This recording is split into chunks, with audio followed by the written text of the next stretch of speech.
Hello, I'm Brett Knowles from PM Squared Consulting. This quick overview provides you with ideas about what driver-based planning is and how it can be used in your organization. The principle is this. Inside organizations, we really have three core planning horizons. Sort of the near term, where we are going to be looking at current financial reporting requirements in the current period. Then sort of Horizon 2, where we begin onboarding the next generation of products. And then Horizon 3, how do we incubate and look towards the future? The problem is this. If we take a look at our planning activities, typically we do a good job of planning in H1, not a very good job in H2, and then the strategy planning stuff fits into Horizon 3. And the problem is we end up with a blind spot here around the onboarding process of new products. So in concept, we need to come up with an idea that begins to take a look at this sort of 18-month window that gets us both through the current financial period, but also embraces some of that, medium-term onboarding activities. Now, the actual timelines vary from organization to organization, but typically we can think of this blue area here, Horizon 1, as being that 12-month financial reporting budgeting activity. And Horizon 3 typically begins sort of 2-3 years out as that strategic planning longer-term view. So the ideal planning horizon mathematically is about 18 months is the overall concept here. So how does this look like in a little bit more detail?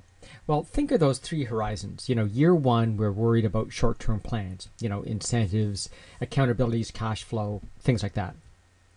In year two, that onboarding period, we're looking at capital requirements, medium-term investments, and so forth.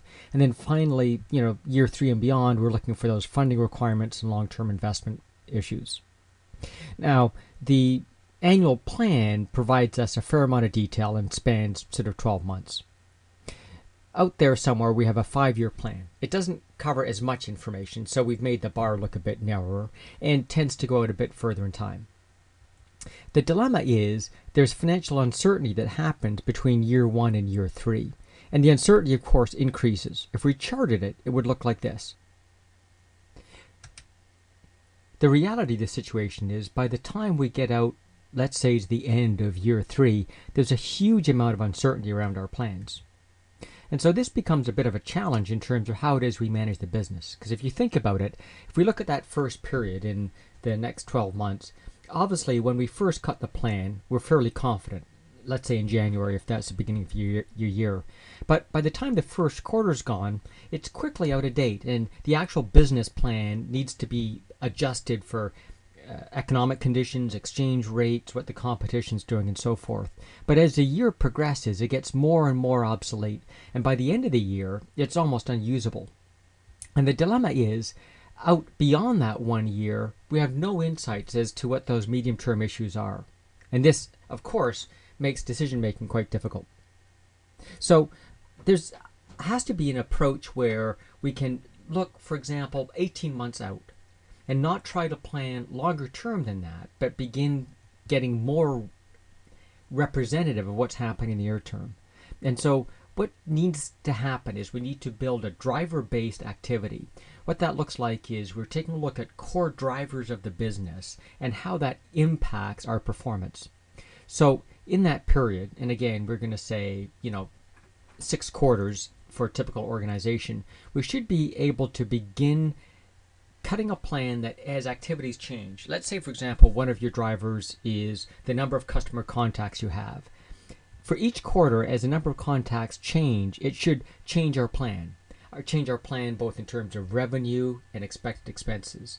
And what this allows us to do is almost like the headlights of your car.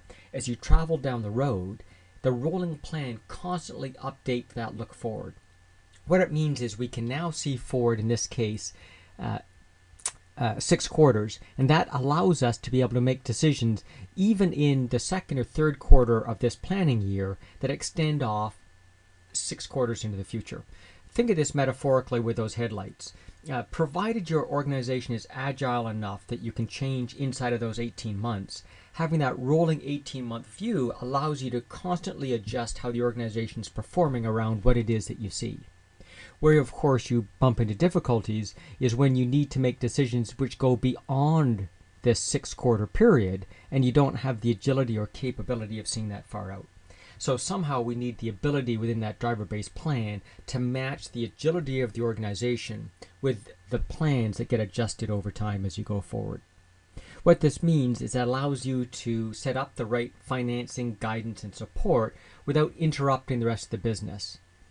And it also means that they can give feedback to the corporate entity that allows corporate to adjust around what's happening in the marketplace. To understand more about driver-based planning and how we execute it, please join us at the Balanced Scorecard Network.